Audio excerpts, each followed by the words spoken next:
kelompok 12, kami akan mempresentasikan hasil kerja kami tentang perusahaan internasional yaitu McDonald's. Yang pertama saya akan memperkenalkan kelompok kami terlebih dahulu. Saya Rosa Ramadhani, kemudian ada Nisa Megona, lalu ada Ilham dan pertama-tama saya akan menjelaskan singkat secara singkat tentang sejarah McDonald's internasional. Jadi McDonald's internasional ini pertama didirikan oleh Richard and Maurice bersaudara McDonald's pada tahun 1937 di sebelah timur kota Pasadena. Kemudian restoran ini merupakan restoran drive-in yang berbentuk persegi 8 dengan konsep mengekspos dapur dan tidak ada tempat duduk di dalamnya. Fokus pengembangan restoran McDonald's pertama ini adalah kecepatan pelayanan dengan konsep utama yaitu kecepatan dan harga terjangkau. Pada saat tertentu ada persaingan ketat di drive-in ini hingga terjadi krisis. Kemudian McDonald's saudara ini bertemu dengan Rock yang bertanya. Anggapan orang-orang yang mengatakan bahwa selama ini Rock lah yang membuat McDonald's itu sebenarnya salah karena Rock lah yang membantu McDonald's bersaudara bukan ia yang mendirikan restoran McDonald's. Kemudian Rock ini mengembangkan usaha McDonald's dan membawa konsepnya menjadi resto fast food. Dan tahun 1955, Raycraft mengembangkan usaha ini dan menjual waralaba di California. Pada tahun 1960, Raycraft telah membuka 200 restoran di Amerika Serikat. Hingga pada tahun 1961, Raycraft membeli saham dari McDonald's bersaudara ini senilai $3 juta dan saat ini McDonald's internasional telah ada sekitar lebih dari 14.000 restoran di seluruh negara dunia. Untuk McDonald's Indonesia sendiri saat ini dipimpin oleh Bapak Haji Bambang Eka Madi sebagai Presiden Direktur. Bapak Bambang ini pertama melakukan training selama 1 tahun di US, di Australia, kemudian Malaysia dan Singapura. Dia bekerja di restoran McDonald's mulai dari pekerjaan yang paling mudah yaitu membersihkan toilet sampai ke tingkat manajerial. Setelah training itu, ia membuka usaha McDonald's ini dan mempraktekannya di Indonesia. Hingga pada 22 Februari 1991, restoran McDonald's Indonesia pertama kali dibuka di Saringan Tamrin, Jakarta yang mempekerjakan 460 kru dan 26 manajer. Saat ini jumlah McDonald's di Indonesia ada 109 restoran yang tersebar di seluruh Indonesia yang mempekerjakan sekitar 8.000 orang karyawan yang rata-rata lulusan SLTA. Sekian penjelasan dari saya. Kemudian akan dilanjutkan visi misi dan tujuan perusahaan McDonald's oleh Lydia Sartika.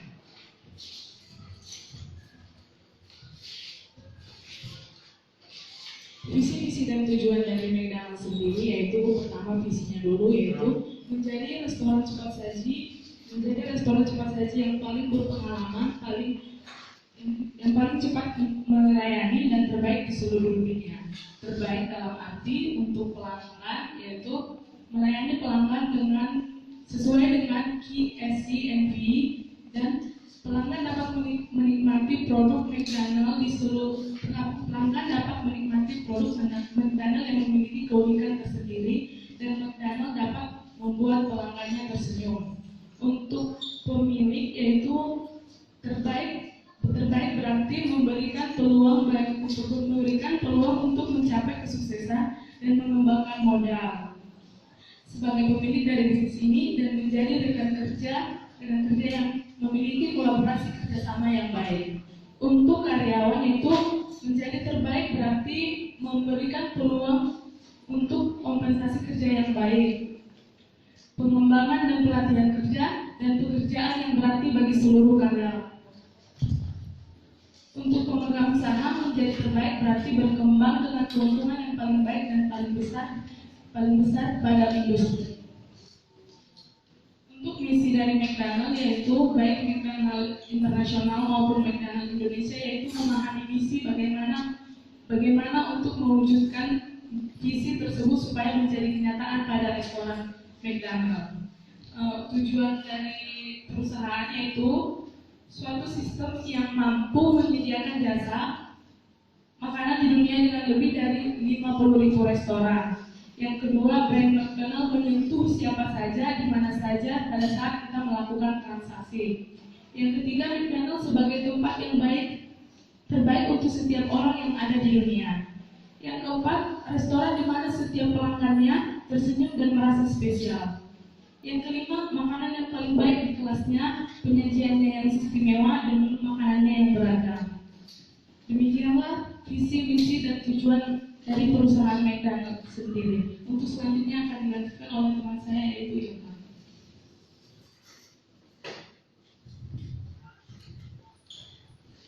Ya, saya di sini akan menjelaskan tentang analisis SWOT McDonald, di mana terdapat kelemahan, kekuatan, kesempatan, dan peluang. Yang pertama, kekuatan McDonald itu sendiri. Yang pertama, McDonald mempunyai strong global presence dengan kompetitor terdekat yang menyusun berukuran sejarahnya.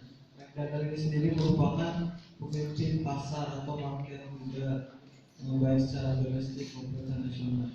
Yang kedua, keuntungan dari McDonald sendiri itu berasal dari pengurangan biaya melalui skala ekonomi. Karena ukurannya McDonald ini sangat besar dan keberadaannya secara global di seluruh dunia, memungkinkan untuk menetapkan resiko yang besar yang melibatkan dari berbagai negara tertentu. Yang ketiga, outlet perusahaan McDonald sendiri ditempatkan di wilayah yang strategis dan mudah terjangkau. Yang keempat, adanya pengakuan atas merek atau disebut juga brand recognition. Yang kelima, kesuksesan dalam periklanannya, seperti adanya kata "I'm loving it" dalam setiap pemasaran. Kemudian kelemahan dari McDonald sendiri, yang pertama, harganya yang kurang kompetitif. Nah, harga yang kurang kompetitif ini dapat menimbulkan perusahaan untuk meningkatkan pendapatan dari McDonald itu sendiri. Yang kedua, yaitu inovasi terhadap produk yang kurang memiliki spesifikasi tertentu. Yang ketiga, manajemen of franchise yang kurang memperhatikan integritas klien. Yang keempat, teknik pemasaran dan periklanan yang hanya mengutamakan pada anak-anak. Kemudian kesempatan perusahaan. Yang pertama, perusahaan dapat melakukan penjualan secara online. Dengan cara ini dapat memudahkan masyarakat atau pelanggan dan juga menambah fitur-fitur dalam pelayanan sendiri. Kedua, mengubah tren makan yang makanan kurang sehat menjadi makanan yang lebih sehat. Yang ketiga, mengembangkan secara terus-menerus pangsa pasar, terutama untuk generasi muda dan untuk kelompok yang telah berumur. Yang keempat, melakukan pengawetan dengan bahan-bahan alami. Itu sebagai bagian dari strategi pemasaran dan strategi periklanan. Yang kelima, menciptakan produk baru dengan menggunakan teknologi secara terus-menerus. Itu bisa mempengaruhi strategi pendapatan. Seperti contohnya menggunakan pesan singkat untuk mengantar pesanan khusus. Kemudian ancaman itu sendiri, yang pertama, industri makanan cepat saji ini kan termasuk sektor yang kompetitif sehingga menyebabkan persaingan yang semakin ketat. Yang kedua, persamaan strategi dan perusahaan seperti melakukan pembentukan format baru ataupun mengembangkan menu makanan itu sendiri. Yang keempat, adanya tekanan dari beberapa pihak mengenai masalah makanan cepat saji dengan masalah obesitas. Yang kelima, Bagi konsumen yang mengetahui akan gizi, itu akan mengetahui bahwa makanan cepat saji ini merupakan makanan yang tidak sehat. Kemudian dapat disimpulkan bahwa kekuatan dan kekuatan yang akan menghasilkan peluang, yaitu promosi dan pendapatan, eksplorasi pasar baru di luar negeri melalui periklanan dan promosi yang intensif dan agresif.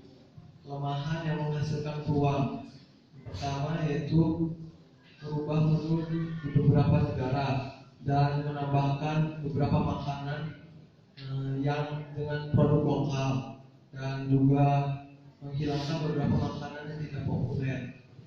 Kekuatan yang menjadi ancaman yaitu promotion dan branding, menetapkan dan memperbaiki nama baik antara kompetitor, promosi secara agresif. Kemudian kelemahan yang menjadi ancaman yaitu mengembangkan produk ini baru yang fokus pada makanan yang organik dan sehat. Terima kasih. Untuk selanjutnya akan disampaikan oleh Bapak Sugiat.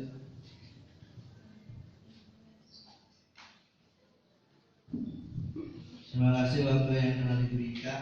Saya akan menjelaskan tentang matriks PCG. Ya, dapat kita lihat di situ ada gambar bintang. Itu terjadi di negara USA.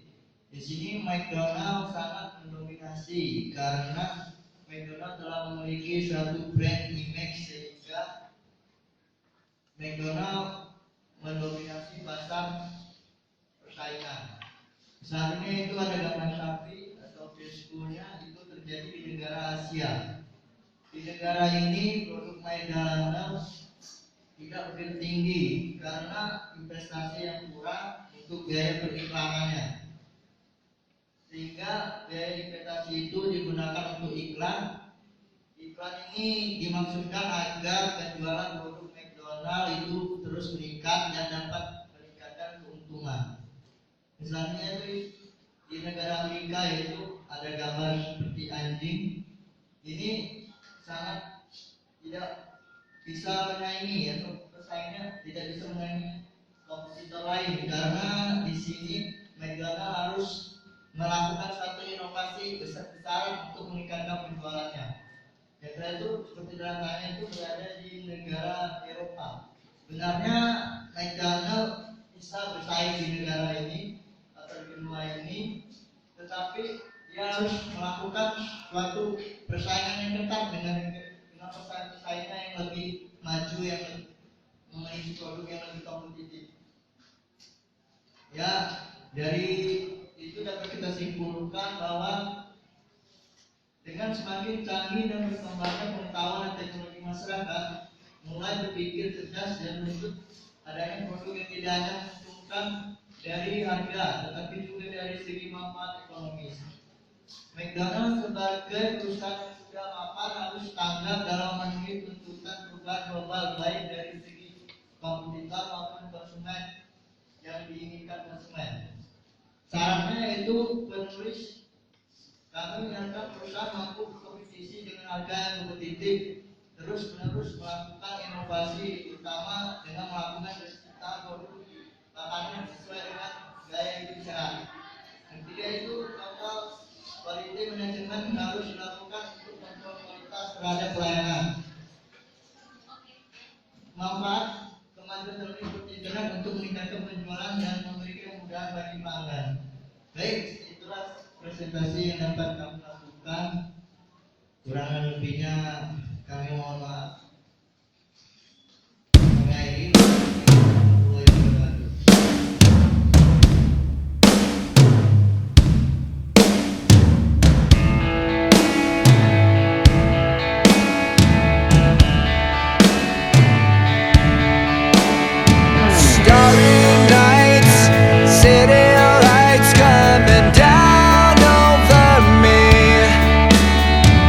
Skyscrapers, star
me.